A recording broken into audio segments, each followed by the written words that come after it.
Here are 12 unwritten Facebook ads rules you should follow in your ad account management. Implementing these rules could drastically improve your CPA, and I use those rules in all the 8 and 9-figure ad accounts that I managed. Rule number 1. If you're not applying learnings from your active Facebook ads, then you're doing it wrong. Facebook ads are just a set of assumptions based on which you should determine your next steps, which are your next assumptions. Then you double down on winners and cut underperforming hypotheses and ads. Rule number 2. You should not evaluate your Facebook results on a day-to-day basis. There's actually 0 reasons to day trade with your ads. It's okay to incorporate today's data into decision-making period, but due to the delayed results, I always suggest 3 to 7 days as a sweet spot for decision-making. That's a mix between the historic data and the recent performance. Rule number 3. Make sure to always use post ID when you're using the same ad in a multiple ad set. It ensures that your social proof is accumulated on a unique identifier, both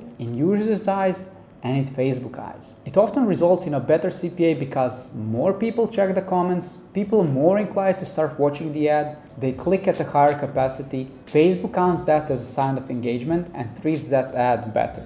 How to make sure you're using post ID properly? Check the video here that I filmed recently. Rule number 4. The real indicator of your success of the Facebook ad is not your thumb-stop ratio, click rate, CPA, or ROAS. It is your spend.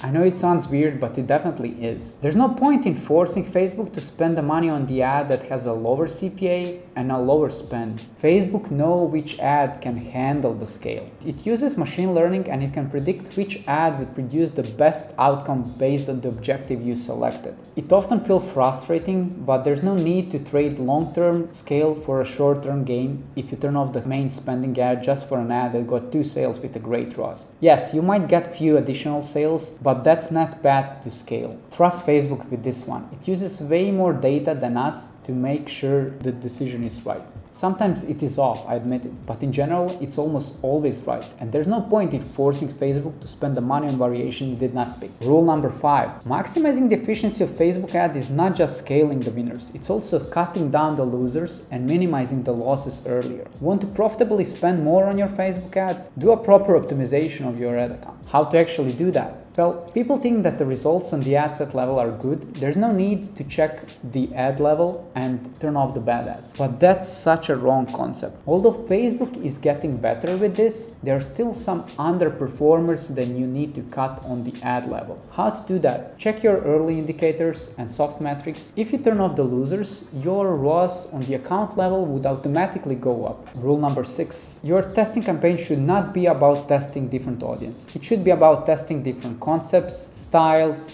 creatives, and funnels. It maximizes your chances of success more than the interest targeting. It's okay to use interest targeting, but only when you have a proven funnel, proven offer, and a proven creatives. Rule number 7. Unless you were once your ideal prospect for the product you're selling, your ads should not be based on what you think it's important about the product. It should be based on the research and your customer words. It will make a huge difference in your click rate and your CPA. How to actually do that easiest? Check your customer reviews, check your competitor Amazon reviews, check the subreddits, check the words that people are actually using in those reviews and use those to make your ads. Rule number 8. Just because you're labeling your campaign as a top of the funnel or prospecting, it doesn't mean you're actually reaching a cold audience. It all depends on your messaging. Stating the benefits of your product would mean nothing to someone who doesn't know it even has a problem. So what you should actually do? Align your messaging to the level of awareness your audience. It's a key to successful ad.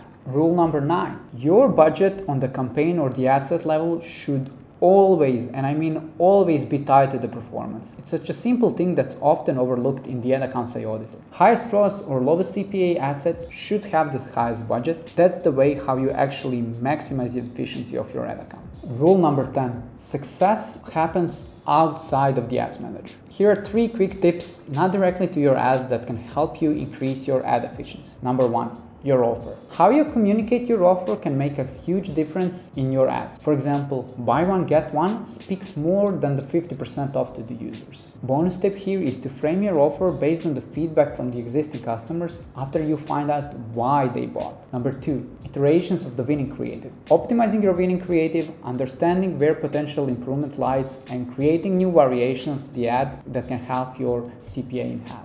Number 3, add to landing page congruency. This one is often not talked about, but when a user clicks on the ad, he expects the same or similar messaging or experience on your website. So make sure to align your ad messaging to your landing page. Besides the messaging, keep the colors and the font aligned to the ad because that increases your chances of converting the prospect. Rule number 11. By testing everything, you are not testing anything. Use isolation effect. Test one thing at a time, iterate on the winners, and then build your winning ad. So how to prioritize your test? Here's your game plan. Test general benefit related copy with multiple photos. Once you find the winning photo, identify customer persona. Test different angles per customer persona. Double down on the winning angle and create multiple ad copies per the angle. After that, test different headlines aligned to the copy. Rule number 12. Angle of your ad is doing the targeting, not the interest you put on the ad set level. So how to actually leverage this information? Number 1, do your research. Number 2, think of multiple angles relevant to your target persona. Number 3, create copy per angle and align it with your creative. Number 4, see what angle Facebook and users are favoring the most. Number 5, just double down on your creative winners. How to actually double down on your creative winners? Number 1, create multiple variations of that copy. Number 2, create a video based on the angle. Number 3, align your product page to the winning angle or build a custom advertorial around that angle. And just see your money pouring into your pockets. That's it, guys. If you love this video, make sure to check top 10 mistakes Ecom brands are doing in their ad account. In case you're spending at least 50K amount on Facebook ads and you would like me to implement all these learnings in your ad account so we can actually scale your ad account, book a call below.